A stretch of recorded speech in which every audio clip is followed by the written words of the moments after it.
Selamat siang teman-teman. Kita bertemu dalam forum diskusi menulis dari tepi. Ini barangkali satu sesi yang paling ditunggu-tunggu dari Festival Sastra Lontar 2020.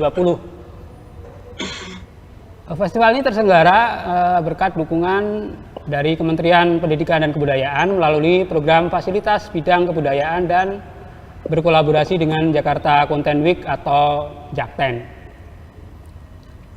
Saya Mumu Aloha akan mengantarkan teman-teman berdiskusi selama 1 jam bersama 3 pembicara yang sangat istimewa, karena ini memang forum istimewa.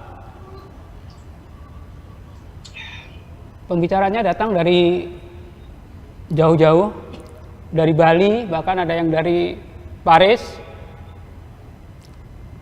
1 atau 2 atau 3 dari mereka barangkali atau semuanya barangkali penulis-penulis idola teman-teman semua yang sudah ditunggu-tunggu dan selalu ingin selalu dinantikan penampilan publiknya gitu, karena teman-teman pasti sudah mengikuti karya-karya mereka.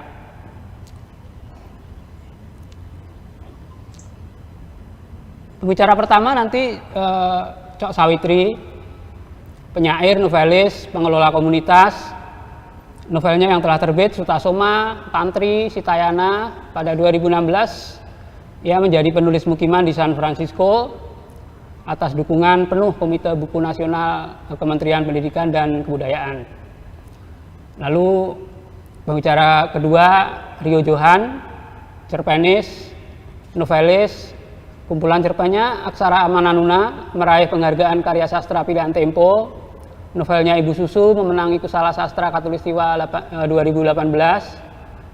Cerita panjangnya Karavansary termuat dalam buku By the Way Book seri 2 yang diterbitkan oleh Yayasan Lontar.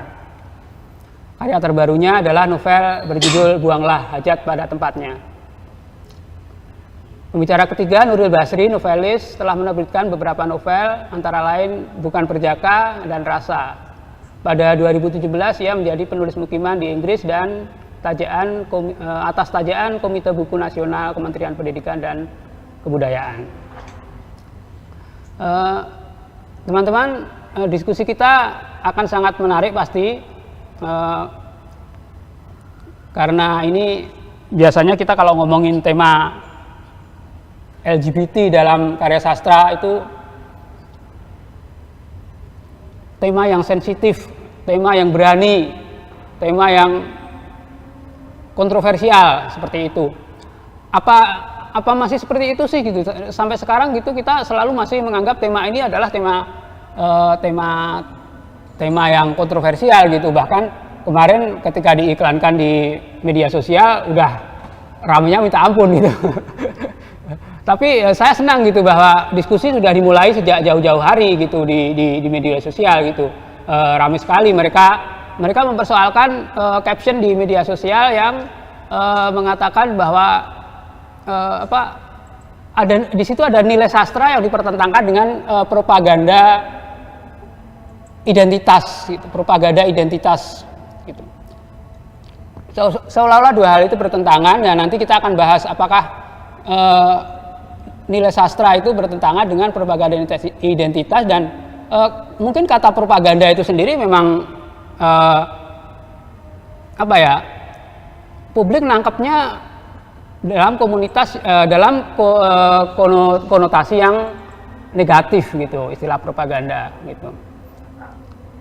Sebenarnya kan tema LGBT itu ya kalau bagi yang mengikuti sastra Indonesia itu bukan tema yang asing gitu. Kita selalu bicara kalau ngomongin tema LGBT dalam sastra, rujukannya jauh sekali sampai ke abad 19 pada zaman Kerajaan Mataram gitu. Ada karya namanya Mahakarya Babon, bahasa Jawa Centini gitu.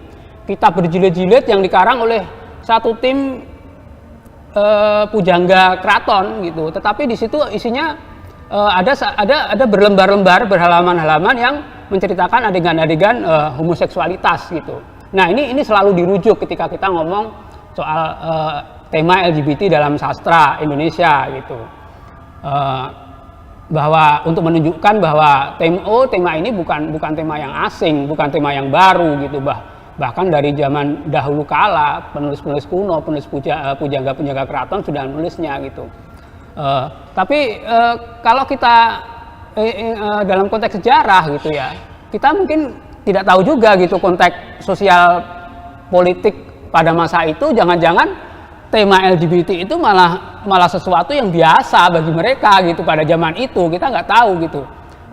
Sementara zaman ini kita masih selalu bilang ini tema yang sensitif, tema yang marginal gitu. Bahkan judul kita, judul diskusi kita masih menulis dari tepi gitu. Apa benar sih ini tema tepian gitu, tema pinggiran? Saya ingat bahkan ketika tema LGBT ini menjadi tren dalam sastra Indonesia, ada salah satu novel yang judulnya Garis Tepi Seorang Lesbian gitu. Ketika ngomongin tema LGBT, homoseksualitas, gay dan lesbian di dalam sastra, kita selalu ketemu dengan kata-kata tepi, tepian, marginal gitu, pinggiran gitu. Apa benar seperti itu?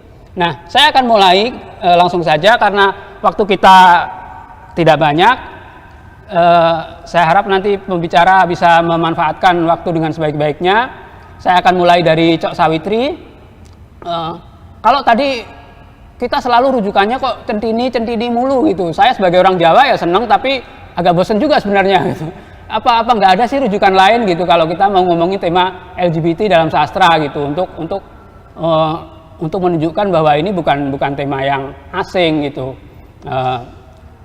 Nah, Cok Sawitri sebagai penulis dari Bali gitu yang mungkin selama ini karyanya kita kenal menyuarakan tema-tema perempuan gitu, feminisme, perlawanan perempuan, tapi tentu saja itu juga dekat dengan isu seksualitas, isu homoseksualitas, perlawanan dan sebagainya. Nah, bagaimana kalau dalam sastra Bali itu ada nggak sih gitu? Kita butuh perspektif yang berbeda gitu ya, yang nggak selalu merujuk ke Jawa, ke Centini gitu. Gimana tema LGBT di dalam sastra Bali? Jangan-jangan dalam sastra Bali, tradisi kepenulisan Bali juga seperti ini bukan isu yang asing juga gitu. Apalagi kalau kita ingat bahwa Bali bersentuhan dengan budaya global, menjadi dikenal dalam lingkup internasional dan sebagainya gitu. Artinya kan ada persentuhan budaya-budaya lintas batas seperti itu. Mungkin langsung saja dimulai Cok Sawitri menyampaikan pandangan-pandangannya untuk memberi pancingan sebelum kita nanti akan masuk ke diskusi tanya jawab dengan audiens. Silahkan Cok. Ya, makasih Momo. Jadi yang saya baca itu kan guidance-nya itu harus melucu. Jadi saya pengennya melucu. Ya. Apalagi sekarang kan nih ada revolusi akhlak gitu. Jadi pada takut ngomong soal tema seperti ini kan. Terus pasti hari ini kita perlu semangatnya Nikita kayaknya. Nikita Mirzani. Ya biar lucu lah sedikit ini kalian ini kenapa harus tegang ya sampai Zenhai itu ngasih saya tips. Cok jangan tegang tuh, saya padahal mendengarkan tuh karena kayaknya belum mandi tuh. Jadi ini ada persoalan daya ungkap aja. Daya ungkap. Jadi LGBT itu memang nggak ada istilahnya. Kamu cari ke semua sejarah, Serat Centini pun yang meneliti itu pun coba tanya, ada istilah LGBT ditemukan dalam Babon itu? Nggak ada. Nggak ada. Tetapi kita tahu bahwa istilah LGBT ini kan sama dengan gender. Gender itu baru masuk ke kamus resminya Oxford. Nah ini Sirio Johan juga ada. Itu kan baru tahun 1970-an. Nah dalam konteks sastra, sebenarnya kalau saya ini orang panggung. Jadi kalau dalam dunia panggung itu unisex dia, androgini dia. setiap orang di atas panggung itu tidak ada laki atau perempuan sebenarnya. Lelaki itu bisa memasuki peran perempuan, seorang yang jenis kelaminnya perempuan memasuki peran lelaki. Problemnya kita itu loh, karena minder ini. Nah itulah karena takut sama revolusi akhlak. Itu kita suka sekali, saya nggak tahu sejak kapan, entah itu keperluan market, keperluan untuk mendongkrak nama, istilahnya zamannya saya dulu masih aktivis-aktif itu, kenapa sastra itu kemudian mempunyai jenis kelamin ya? Ada sastrawan perempuan, ada sastra laki-laki, dan sekarang ada mungkin sastrawan LGBT. Nah itu sebenarnya penurunan kalau dari segi kita melihat tradisi bersastra. Kalau di Bali ya, saya nggak mau berantem dengan kalian-kalian nanti, wah gini. Dua yang saya takuti hari ini, sensitivitas kelompok moralis yang akan berseru, wah LGBT itu ya. Yang satu teman-teman juga penyokong LGBT yang dikatakan Mumu tadi itu, yang bergerak untuk gerakan identitasnya. Tapi kita harus ngomong proses kreatif dalam sastra. Jadi androgini ini, ordinary prameswari gitu, dalam konteks spiritual mistik gitu. Centini mungkin lupa Mumu menjelaskan bahwa akar dari keyakinan Jawa, Bali, bahkan kemudian ke Goa, Makassar ini kan adalah tradisi yang mempercayai keandroginian. Ya, jadi kalau ngomong suluk tentang mistik Tuhan itu, Tuhan kan bukan him, bukan he, dia juga bukan si, dia tidak. Jadi ketika diterjemahkan dalam beberapa proses kreatif ketika menuliskan panggung itu, dunia semesta baru, jadi di Bali disebut kalangan, ya. Kalau mencari memaksa ya, seolah-olah mempunyai tradisi LGBT, ya Anda harus bertemu dengan keagungan perjalanan pemahaman mengenai apa itu androgini itu, yaitu Andreswari ini, Prama Andreswari ini. Jadi dia tidak laki, tidak perempuan. Nah, hampir semua sejarah peradaban awal di dunia ini, gitu, mau di Lagaligo, mau di Bali, kisah saudara-saudaranya awalannya Dewi Danu, itu memang ada yang tidak jelas disebutkan jenis kelaminnya yang ketiga. Kalau di Goa Makassar itu di Goa ya, dalam tradisi Lagaligo bahkan 5 katanya ada seks jenis kelaminnya. Dan jelaslah sebenarnya ini bukan persoalan baru. Persoalan menjadi baru dan menjadi sensitif adalah karena apa? Daya ungkapnya teman-teman itu ketika menuliskan. Nah, orang lupa, Mumu pasti tidak bersiap untuk meneliti siapa yang diundang sebenarnya. Saya itu menulis sebilah pisau roti. Nah, ini teman-teman kalau ada yang pernah baca cerpen saya, itu dimuat di Kompas kok. Dan teman-teman di Kompas dulu cerita, waktu itu belum seperti sekarang caranya memilih. Itu dulu wartawan katanya memilih, boleh lolos masuk cerpennya, masih tahun-tahun seremnya Kompas itu.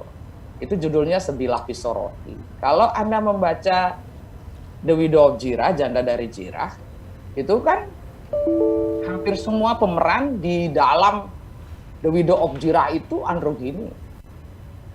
Kalau dalam aslinya itu mau Waksirse, Lenda-Lendi dan sebagainya itu kan dia diperempuankan. Sehingga dalam keseharian tertuduhlah yang bisa bermagic itu pasti perempuan. Tukang sihir itu perempuan. Di Eropa kan seperti itu. Nah, sebenarnya kalau dia itu berangkat dari mistik, ya, mistik ini bukan magic, itu adalah pencarian ke dalam kesulukan itu. Dalam sastra loh ini, itu artinya dia harus meyakini androgini itu. Mau Anda baca Pancan Tantra, katakan 1001 Malam, apa saja yang katanya mendekat-dekatkan kepada dunia moralis dan sebagainya, sebenarnya semua itu mengisyaratkan kisah-kisah dari kehadiran androgini ini, unisex ini. Nah, problemnya sekarang kita di Indonesia ini kan memang bukan baru-baru ya, ketika bawa tema gini jadi ribut gitu. Di Jawa itu ketika masuknya dekade beragamamis itu bukan baru-baru. Si Kandi itu dalam cerita Mahabharata. Jadi kalau penyalinan itu kan Ramayana terlebih dahulu. Setelah itu barulah Adiparwa kan, Mahabharata. Kalau India dan Bali, Sri Kandi itu cowok, tapi di Jawa kan dicewekkan. Dicewekkan. Kemudian Drupadi yang melakukan poliandri ini terpaksa ditutup-tutupi kan kalau cerita di Jawa. Kalau di Bali ya iya di India juga daerah asalnya dia menikah. Banyak hal ini proses dalam cerita-cerita di Bali memandang itu sebagai itiasa kalau dia itu ada selokanya. Nah caranya sekarang itu yang saya bilang Mumu, kawan-kawan semua, daya ungkap teman-teman yang sekarang ini itu loh. Apakah itu tujuannya untuk membela diri identitas ketika ngasih judul ini dari tepian A gitu, vulgar itu loh. Itu yang juga memancing. Nah, saya kan juga aktivis perempuan, jadi tahu persis. Kadang-kadang kita itu semua kita seksiskan hanya untuk mengatakan ada kesetaraan. Kuota 30% lah, ditegas-tegaskan, bahkan tidak berkualitas pun kita memasukinya. Nah, dalam cerita Panji misalnya, Chandra Kirana itu loh. Kalau di Bali itu bagaimana perubahan Galuh Daha ketika melakukan perlawanan, itu kan mengubah dirinya menjadi tomboy, menjadi laki-laki bahkan menyaru. Itu saya buat dalam skrip naskah teater saya main kan itu di tahun 2004 di tim Jakarta. Lah aktivis perempuannya justru marah loh. Karena saya bikin posternya itu perempuannya kepenggal kepala, itu katanya saya ada teman saya bilang, cocok kamu mau di demo itu loh. Kok saya di demo itu loh. Padahal saya itu bereaksi pada apa? Keinginan kesetaraan melumpuhkan logika rasional. Karena apa? Kisah Chandra Kirana ini paling tepat. Aku bukan perempuan lagi. Ketika Anda menjadi apa? Menstigmakan dua kali, mengeksploitasi diri sendiri dalam proses kreatif itu. Jadi pembebasan dalam proses kreatif ini penting. Jadi kita tahu ya, ruang apresiasi, ruang percakapan kita untuk membahas karya sastra ini kan habis oleh klik-klik klenik selera-selera beberapa golongan yang memiliki kekuasaan di Indonesia ini untuk wilayah sastra. Oke, Cok, bisa dipersingkat. Jadilah seksis itu.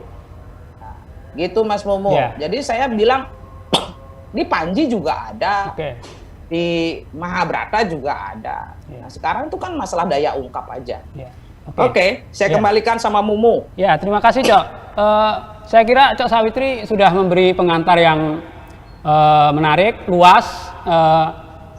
Ada revolusi akhlak, lalu label modern yang justru membuat ini semua jadi seolah-olah bermasalah gitu, label LGBT, bahkan ada yang LGBTQ, LGBT, banyak sekali gitu singkatannya gitu, bikin kita pusing malahan. Ketika satu hal dikasih label gitu, kita malah jadinya akan terkotak, jadi pemaknaannya mungkin akan menjadi tereduksi gitu, padahal ya ini sesuatu yang sudah akrab dengan dunia kita, dengan budaya kita dan sebagainya. Nah, dari pengantar Cok Sawitri saya akan ke Rio Johan. Teman-teman, ini Rio Johan pasti sudah tidak asing lagi.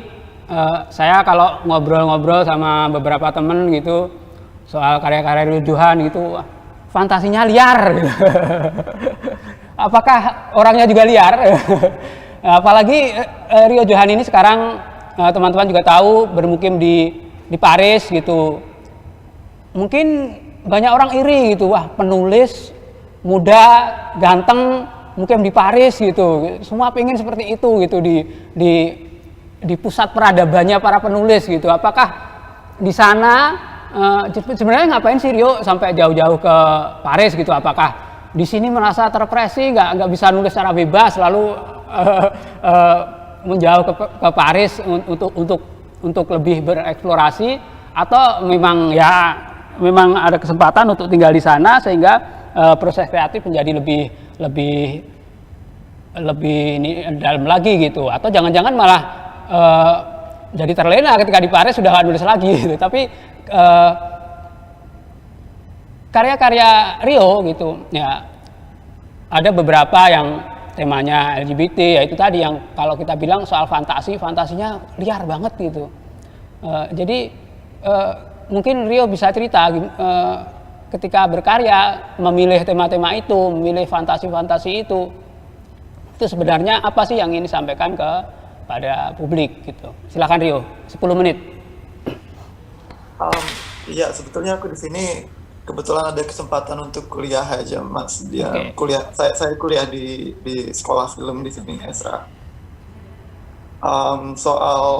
Soal tema ya, sebetulnya karena waktu di Frankfurt Book Fair 1 tahun yang lalu kan Pak John pernah tanya kenapa ambil tema yang jauh-jauh gitu, kenapa ya ini pertanyaan yang sering diajukan ke aku sebetulnya, kenapa nggak nulis tentang Sumatera Selatan. Ya salah satunya karena aku nggak merasa punya kedekatan sama Sumatera Selatan. Aku gay dan aku tumbuh besar di kota yang Islamnya lumayan kuat, dan aku nggak ada sepanjang tumbuh besar sebagai seorang gay itu aku punya kayak ya nggak merasa punya kedekatan gitu loh. Nggak merasa bisa diterima di Sumatera Selatan sebagai seorang gay gitu. Dan itu cukup terbawa di tulisan. Jadi ya karena aku nggak bisa punya kedekatan secara kultural atau merasa budaya itu bisa menerima aku, ya aku nulisnya cerita-cerita fantasi. Ketika aku kecil, aku tumbuh besarnya dengan dongeng-dongeng fantasia gitu, yang bukan cerita rakyat Indonesia. Aku cari pelariannya dengan dongeng-dongeng fantasia, kayak dongeng-dongeng barat gitu atau dongeng-dongeng Jepang.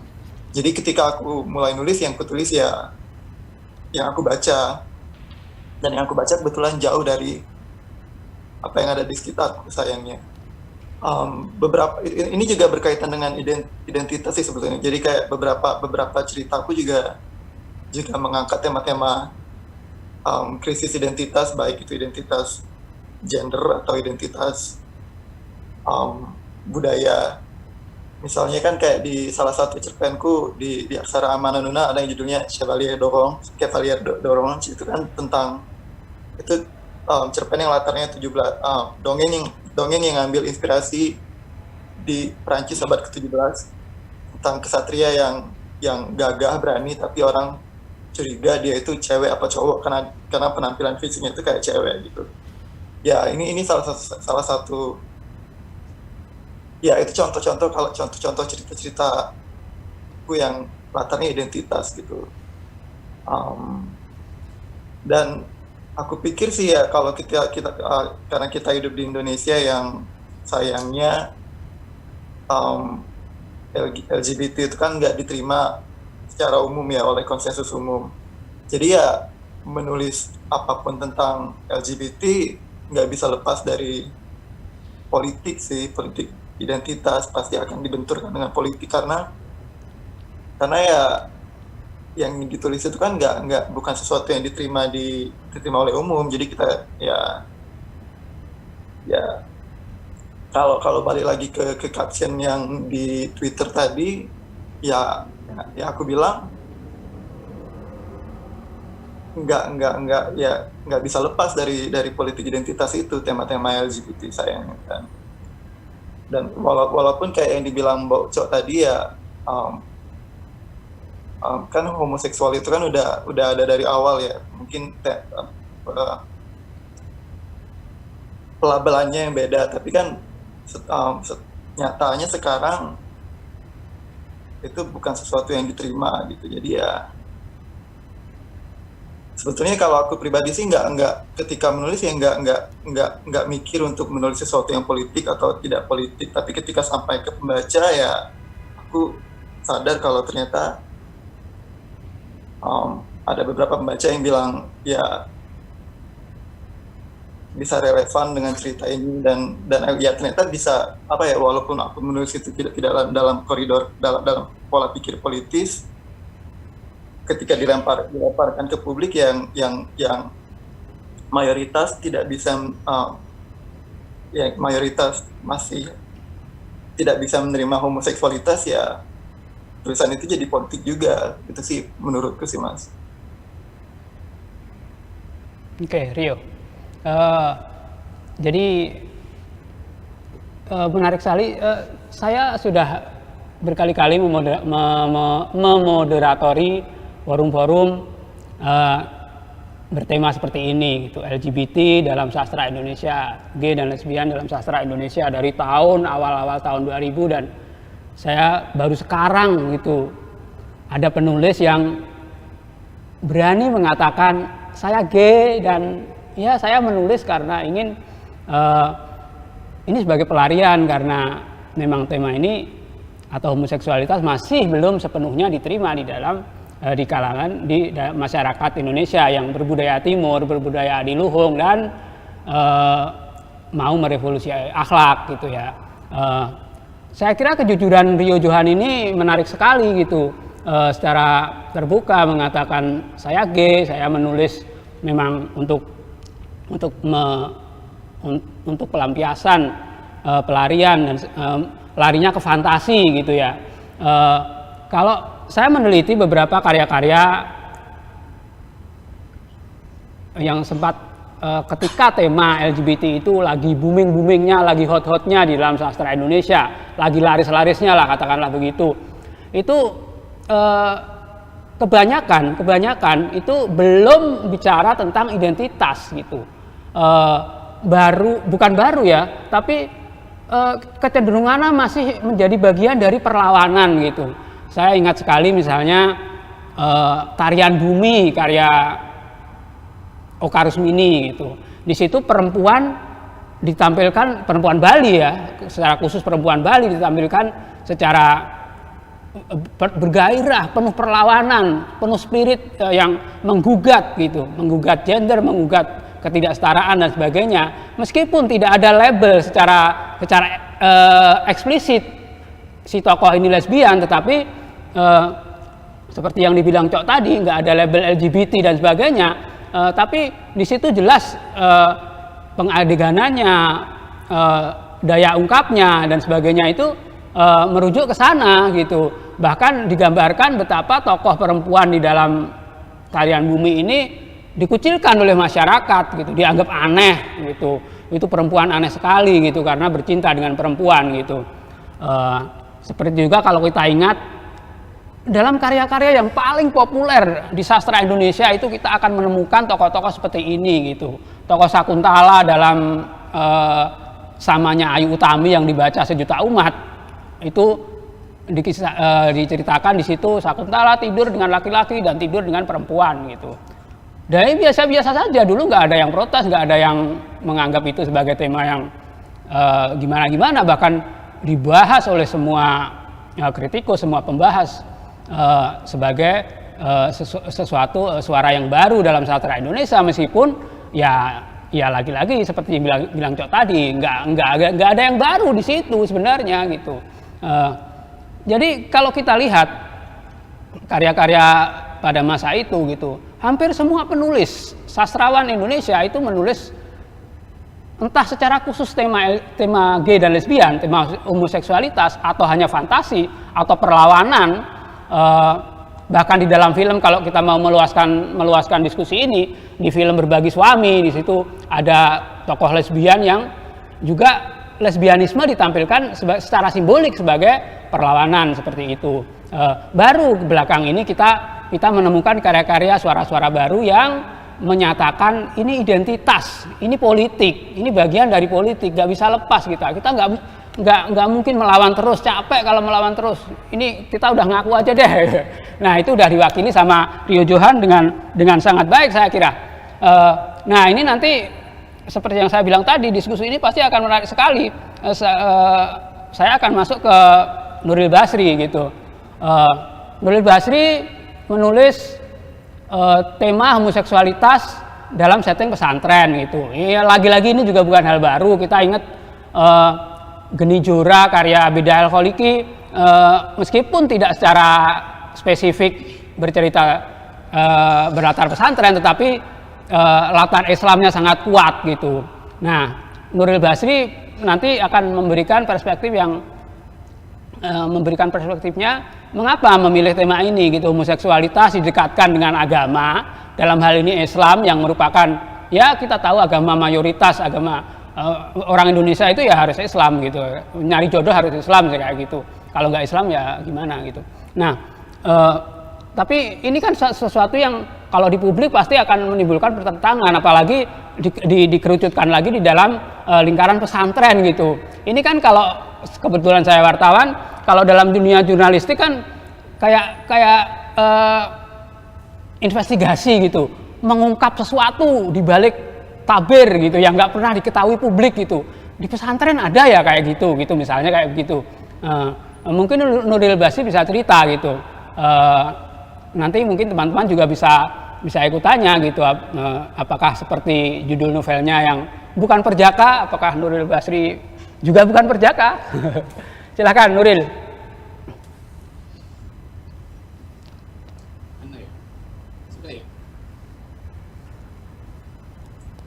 Halo semuanya, Mas Mumu, terima kasih atas introduksinya, dan saya bingung ya kalau harus menjawab pertanyaan ini ya. Saya soalnya nggak terbiasa untuk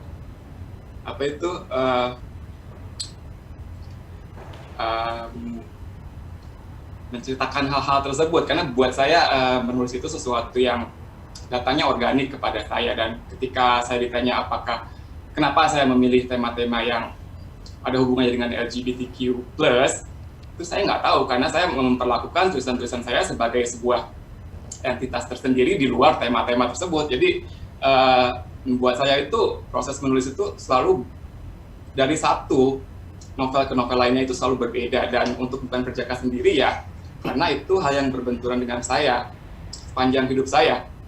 Sejarahnya waktu itu saya kerja di sebuah warnet, dan bangunan di sebelahnya itu adalah sebuah salon kecantikan. Jadi setiap kali saya break, saya mampir ke salon itu untuk dengerin cerita mereka. Ceritanya seru-seru, menarik. Sampai mungkin 1 atau 2 tahun saya akhirnya lancar bicara bahasa Banci. Kemudian saya memang menghabiskan banyak waktu saya di pesantren. Jadi mungkin udah pesantren dari SMP kali ya, sampai SMA. Jadi saya tahu kayak gimana kehidupan di pesantren.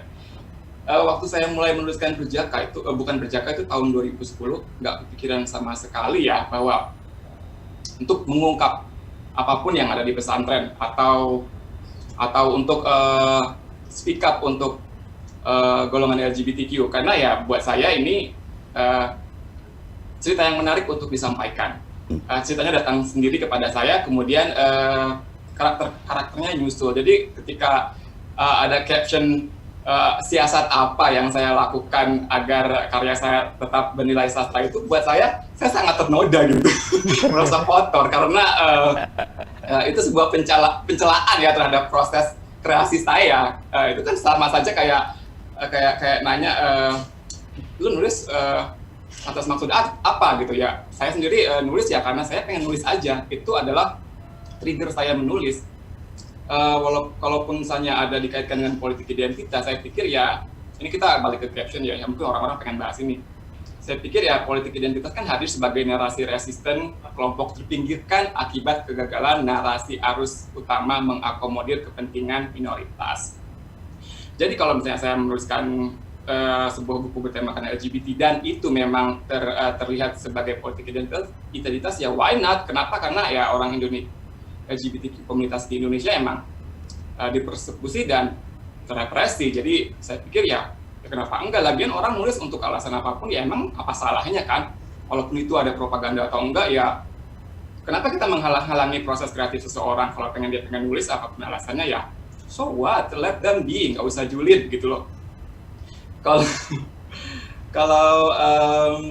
apa lagi ya, kalau saya lupa deh, saya harus propaganda. kalau misalnya dikatakan apakah ada unsur propaganda dalam buku yang saya tulis, sebenarnya kan saya nggak menulis hanya tema LGBTQ+, ya. Saya sejauh ini sudah menulis sebanyak 7 buku, dan Bukan Berjaka ini satu-satunya yang bertemakan LGBTQ. Karakter utamanya itu adalah seorang gay yang kebetulan dia harus masuk pesantren karena udah nggak kebagian tempat di rumahnya. Dan karena untuk sebagian orang, untuk mereka tuh nggak disokong keluarga, jadi ini beberapa karakternya itu kerja di gay bar, dan disitulah ceritanya kemudian akhirnya equal sendiri. Dan ini adalah satu-satunya sekarang tulisan saya yang memang bertemakan LGBTQ. Sequelnya sudah selesai, mudah-mudahan sudah diterbitkan, dan 6 novel saya yang lainnya itu sama sekali berbeda. Dan adapun kalau propaganda di dalam buku saya, mungkin kalian harus baca dulu ya apa yang saya tulis baru bisa menghakimi apakah itu ada propagandanya atau enggak. Adapun satu-satunya propaganda mungkin ya propaganda agar orang yang baca tulisan saya itu ya tertarik untuk baca tulisan saya yang selanjutnya. Istilahnya ya media untuk jual diri sendiri kali. Itu propaganda saya. Mungkin kalau itu dulu kali ya, Mas Mumu ya. Oke, ya terima kasih Nuril. Jadi bagi Nuril ya udah LGBT ini salah satu tema yang menarik gitu untuk ditulis gitu. Nah, kalau enggak. Saya nggak menganggap ini sebagai sebuah tema yang menarik, karena itu kesannya saya kan menunggangi sebuah tema ya di tulisan. Sementara ya saya kira proses menulis saya itu jauh lebih organik daripada itu. Jadi apapun temanya, kalau misalnya saya nggak percaya sama cerita dan karakternya, saya nggak bakal menuliskan itu. Karena kalau kita sudah menjadikan sesuatu sebagai sebuah objek ya, apalagi kalau misalnya pengen dinilai sastra segala macam, saya pikir tulisan saya akan bersifat pretentious atau karena ya penuh dengan pengharapan. Sementara ya saya ingin menulis ya karena saya percaya pada ceritanya aja gitu. Percaya pada cerita. Oke. Memang ini yang selalu menjadi problem, bukan problem ya, tapi memang isunya selalu akan berputar-putar di situ kalau kita ngomongin tema LGBT QQQ di dalam sastra Indonesia gitu, atau kalau misalnya mau kita bahasakan secara akademis ada istilah sastra queer gitu, ini lebih memusingkan lagi gitu. Nah, pasti kita akan berputar-putar sebenarnya apa sih yang disebut dengan sastra queer atau sastra LGBT gitu, atau apakah penulisnya yang LGBT atau penulisnya bisa siapa saja tapi menulis tema LGBT, atau ya kalau seperti itu kan sebenarnya penulis paling dikenal Seno Gumira Adidharma juga nulis gay, lesbian dan sebagainya, mengeksplorasi tema seksualitas dari zaman dahulu kala gitu. Pasti orang sudah terbiasa dengan tema ini. Nah, mungkin saya akan kembali sebentar Cok ya. Masalah istilah queer. Ya, soal itu Cok. Nilai sastra itu loh Cok. Ini mengganggu kan gitu. Seolah-olah kalau kita nulis misalnya apakah nilai sastra itu harus menggali khasanah lama dari zaman dahulu kala, atau kalau tadi pakai istilahnya Nuril pakai bahasa banci juga apa terus nilai sastranya menjadi dipersoalkan, gimana Cok? Saya tuh dengar istilah queer itu tahun 2002. Ya. Ketika seluruh karya skrip naskah pementasan teater saya justru yang tertuduh membawa spirit queer. Jadi belum ada istilah LGBT sekarang tahun.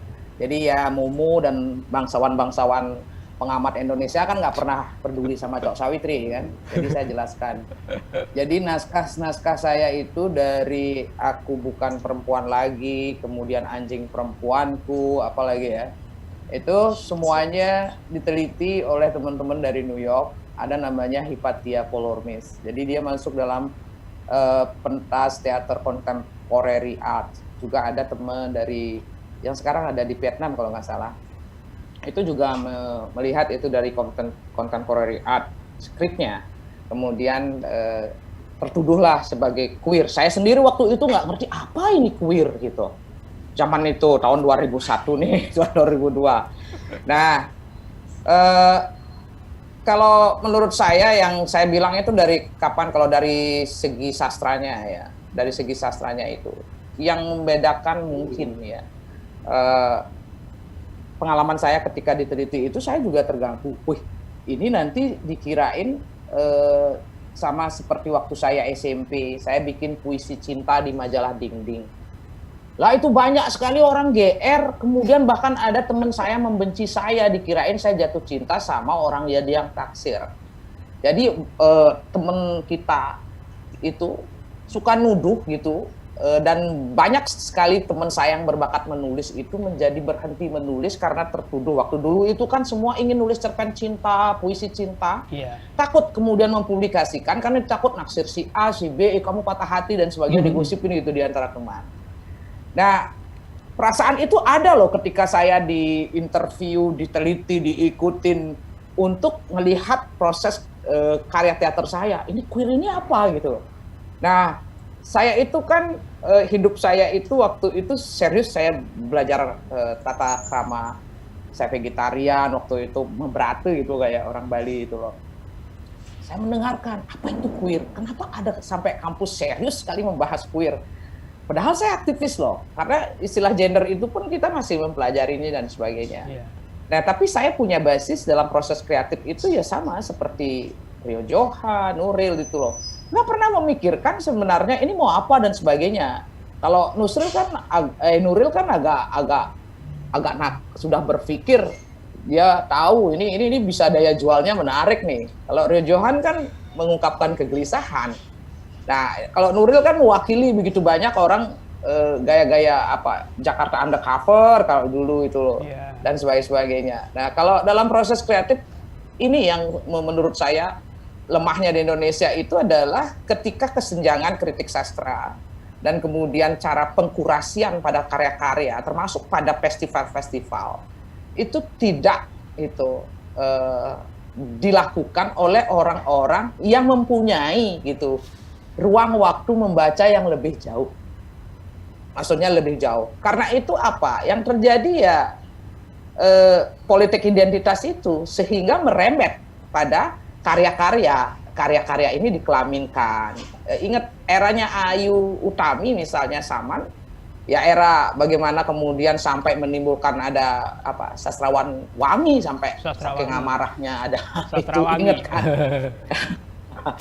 Itu ke bawah-bawah gitu. Nah itu ada geng-geng seperti itu, sehingga kita kalau kembali ya melihat istilah queer ini, itu sebenarnya pada daya ungkap. Itu dari awal saya bilang pada daya ungkap.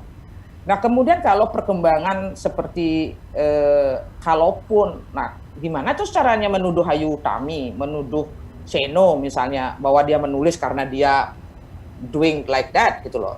Nggak bisa, karena dalam proses kreatif itu kan kita menjadi androgini sebenarnya. Itu. Nah ini yang sering kali ketika ini sama seperti orang luar melihat agamanya orang Bali. Apakah budayanya akan dipisahkan dengan agamanya? Ya kalau Anda berlatar belakang akademis itu selalu membedakan agama budaya. Tetapi di Bali itu dia mempunyai teks sendiri mengenai definisi agama. Nah, teks definisi agama kita kan administratif sekali, jelas itu politik. Dan itu juga dipakai membedah karya-karya kita dari segi moral, padahal dia belum tentu membaca.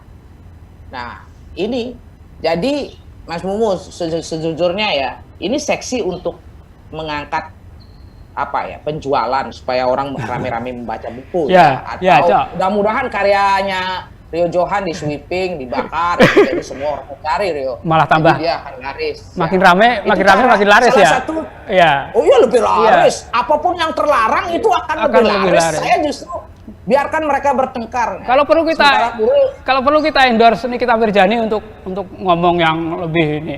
Cok, nanti kita masuk ke tanya jawab ya, Cok, biar lebih tadi kan. Boleh. Saya ini cuman biar kembali lucu lah kalau biar lebih seksi, lagi. Mumu terlalu gini, Mu. Aku takut kalau sama kita harus lucu loh. Kalau aku semangat Nikita lah, semangat Nikita hari ini. Aku kalau satu forum sama Cok tuh takut, biasanya malah aku yang dikerjain. Loh, aku tidak akan mengerjain kamu kan sekarang menjadi juragan di sana. Nah, masa aku akan mengerjain. Tadi ini aku menemani Rio, ya ganteng sekali dia sekarang. Rio dan Nuril di tempat masing-masing ini udah mulai ada pertanyaan, udah udah nggak sabar nih teman-teman. Rio, kamu tuh ganteng sekali Rio. Ganteng sekarang kamu. Lupakanlah pertanyaan yang akan nyerempet kamu apa dan sebagainya itu. Sekarang ya, ganteng sekarang. Dulu nggak? Dulu nggak? Dulu nggak. Dulu nggak. Ya udah jadi orang Paris gitu. Ya. Jadi ada pertanyaan nih, bagaimana? Tapi dia nggak ngasih nama ini. Jadi nanti teman-teman boleh jawab ya, siapa saja yang tertarik dengan pertanyaan ini. Bagaimana membedakan apakah tulisan kita merepresentasikan realitas atau malah memberi label, gitu. Nah saya nggak tahu ini gimana maksudnya memberi label atau mungkin baliknya ke tadi ya propaganda identitas tadi. Tapi silakan, ada yang mau menjawab? Jadi saya beberapa kali itu dikirimin sama teman-teman komunitas Lines misalnya.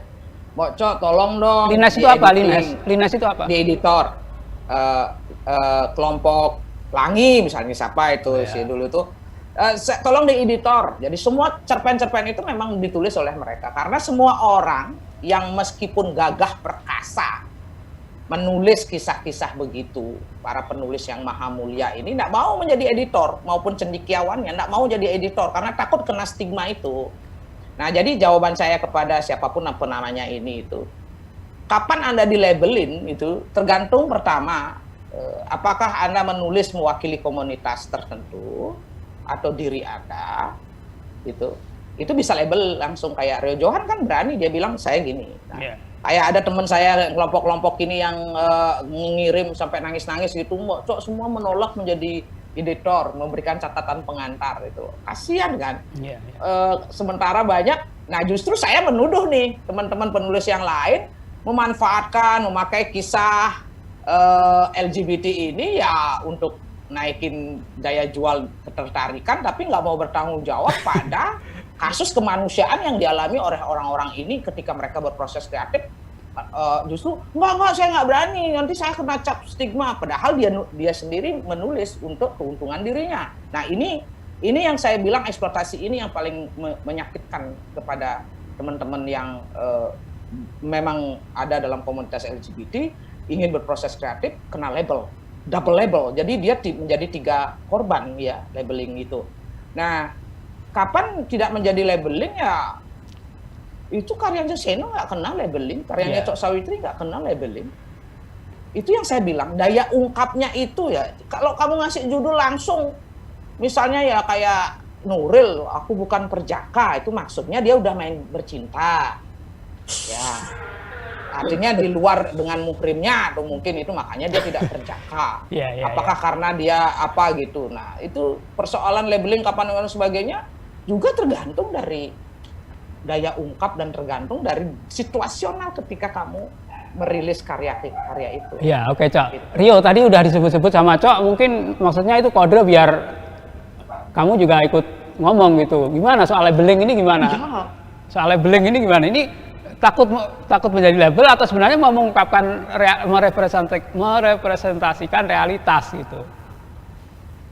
Sebetulnya kalau ketika aku nulis, aku nggak pernah mikir soal label atau nggak pernah juga mikir soal realitas ya Mas, jadi mikirnya ke cerita. Jadi ya aku juga nggak pernah mikir apakah cerita yang kutulis itu bakal sastra atau bukan sastra, bakal mewakili teman-teman gay atau enggak. Lagi pula kan aku pikir nggak bisa ya mewakili semua orang gay dengan satu cerita aja gitu. Jadi ya lebih ke, aku menulis lebih ke karena aku ingin menulis aja. Dan buatku sih ya ketika kamu udah mikir, aku mau menulis tentang LGBT, gitu, aku ingin menyuarakan tentang LGBT gitu, dan melupakan cerita, ya mungkin kemungkinan besar ya ceritamu jatuhnya bakal ya kayak yang dibilang Mbok Cok itu, kalau misalnya kamu udah maksudnya kukuh, maksudnya apa ya, kayak ingin berpolitik sekali gitu tentang LGBT, dan ya mungkin kamu berarti udah mulai melabeli ceritamu sendiri gitu dari awal. Jadi lebih ke apa sih tujuannya menulis dari awal gitu. Dan sebenarnya juga nggak masalah sebenarnya, kalau aku pribadi nggak masalah kalau misalnya cerita itu dikasih label pada akhirnya gitu, atau cerita itu berlabel pada akhirnya, selama nggak eksploitatif sih. Karena ada penulis yang takut banget itu kalau ditanya gitu, kamu gay apa enggak sih gitu. Lu Lah, padahal udah jangan ditanya Mu, diundang acara ini aja langsung deh. diundang ya. Ke sesi ini aja deh. Ke sisi ini aja deh. Teman-teman lain di rumah, dimanapun berada, silahkan kalau mau bertanya, manfaatkan forum ini. Nuril mau Bahkan kalau menambahkan? bertanya pun bisa dicurigai loh di sini. Itu resiko sih mas Resiko, Muhammad. ya. Kalau udah berani ambil tema itu, apalagi ambil tema itu berkali-kali di cerita, ya resikonya itu. Iya, Nggak apa-apa. nggak apa-apa. Ya tapi kan Jadi nggak nggak mungkin sih. Nggak semua orang- kita dalam proses kreatif kita harus menemukan karakter tersendiri. nggak semua orang seperti Rio yang berani bilang saya gay Iya. gitu. Kalau Nuril ditanya gimana Nuril? Nuril mau jawab pertanyaan ini. Kalau misalnya, saya sebenarnya setuju sama Rio ya. Jadi ya kalau misalnya pengen nulis ya nulis aja, kamu nggak usah mikirin apakah ini nanti akan dilabeli atau enggak. Soalnya kan itu sebenarnya jadi blok untuk proses kreatif kamu ya. Menurut saya yang terpenting yaitu yang nulis dulu aja. Kalau misalnya ada tuduhan bahwa saya menulis bukan perjaka karena tema LGBT karena ini nanti akan menaikkan pamor saya, itu sama sekali kurang tepat ya, karena bukan perjaka ini kan saya tulis tahun 2011 dan itu nggak mendapatkan penerbit sama sekali ya di Indonesia sampai dengan tahun 2017 sampai akhirnya lontar. Jadi nggak benar itu kalau misalnya saya bilang saya menulis itu karena saya ingin menginginkan sesuatu, kecuali tapi kalau misalnya ada pertanyaan yang kayak kebalik pertanyaan ya yang tadi ya, yang Umu bilang itu, apakah gimana kalau orang nanya apa orientasi seksual saya bilang sih itu bukan urusan kamu. Bukan bisa kamu. Iya. Baca aja karya saya ya, baca aja karya saya gitu. Di situ kan udah jelas bukan Iya. perjaka. Benar. I don't know. Oke. Tapi ini memang tradisi yang sangat tidak menyenangkan kalau sampai nanya. Tidak menyenangkan. Karena Ya. tulisan menanya ke pribadi itu sih emang terlalu banyak nonton acara sinetron TV Indonesia lah itu. Nggak usah Kalau nanya, sudah- sebenarnya udah tahu ya kalau ini ya. Enggak, bukan begitu. Artinya memang daya ilustrasi kita itu memang sampai pada ruang permukaan aja. Gitu. Kemunafikan itu kan terlalu tinggi, bahkan di antara kita. Gitu loh. Para pengamat sastra pun kan di antara mereka itu ya sampai munculnya istilah sastrawangi misalnya dahulu. Iya. Seolah-olah ya, makanya saya bilang kita perlu semangat nih kita. Ya. Oke. Cok, Semangat nih kita yang kita perlu. saya kira menarik, Cok, menjadi penutup acara kita, diskusi kita siang ini, walaupun singkat dan agak terburu-buru. Udah selesai nih? Udah selesai, makanya Wah. kita akan bikin forum lagi nanti di luar dengan mengundang Nikita Mirzani. Tapi soal kemunafikan tadi ya, akhirnya keluar nih kata-kata ini gitu, karena ini relevan sekali dengan, ya selalu akan seperti itu ya. Apalagi kalau kita kaitkan dengan situasi sosial politik NKRI saat ini yang lagi rame banget. Wah, ini Jakarta sedang riuh revolusi akhlak yang akan menyempurnakan revolusi mental. Jadi teman-teman, terima kasih kehadirannya dari jauh, dari Paris, Rio Johan, Nuril Basri di Jakarta, di Tangerang ya. Mbok Cok dari Bali sudah memberi perspektif masing-masing yang memperkaya wawasan kita tentang tema yang selalu diulang-ulang, dibicarakan, tetapi ya ini masih selalu menarik dan masih selalu terbuka gitu. Bahkan seperti tadi aku bilang, sebelum diskusinya hari H aja di sosmed udah langsung rame banget gitu. Nah nanti juga saya berharap juga diskusi ini memicu diskusi lanjutan di luar sana yang akan jauh lebih rame gitu. Teman-teman, terima kasih. Festival Sastra Lontar masih akan berlangsung sampai tanggal 15, masih banyak sesi-sesi menarik yang bisa teman-teman ikuti. Silahkan pantau terus www.jakten.com. Terima kasih teman-teman. Selamat siang. Ya. Terima kasih Momo, Cok, Rio.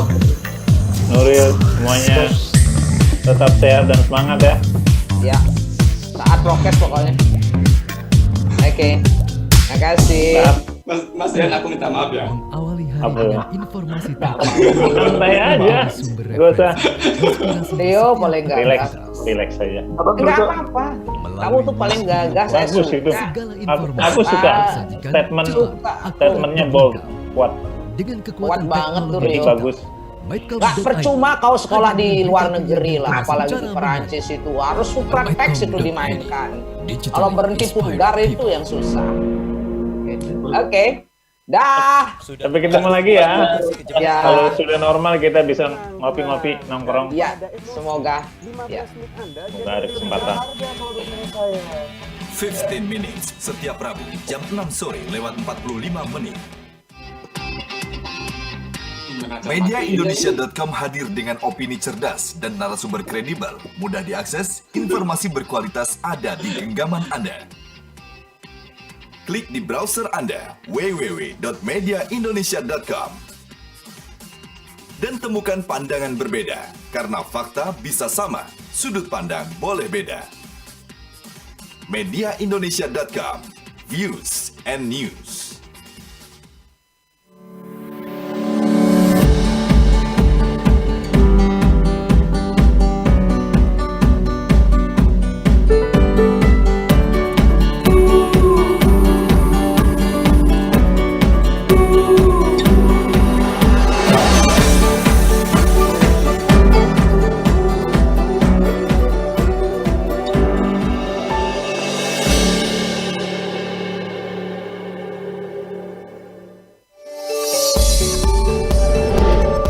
Dalam setiap denyut kota, saya selalu menjadi saksinya.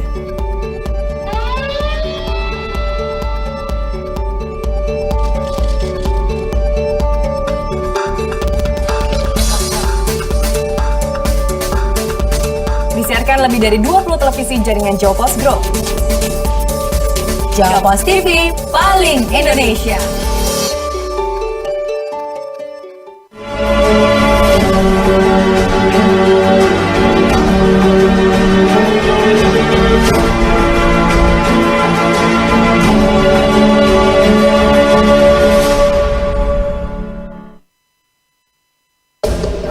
Kebebasan pers dan gelombang era digital menghadirkan ribuan bahkan jutaan informasi dan data setiap harinya. Beragam data dan informasi berserak di berbagai tempat seiring dengan perubahan dunia yang bergerak begitu cepat. Media-media baru pun bermunculan, namun kualitas informasi seolah tak lagi menjadi prioritas.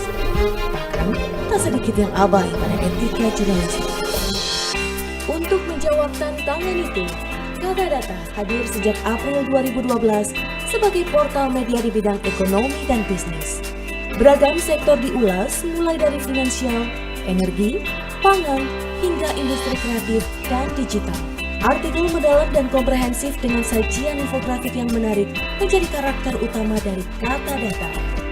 Kata Data berikhtiar untuk terus menyajikan beragam informasi berkualitas untuk kemajuan negeri dan untuk kepentingan bisnis Anda.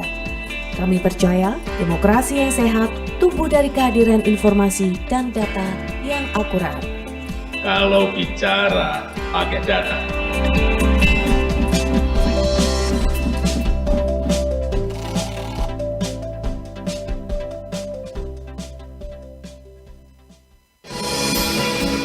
Republika. Start moving.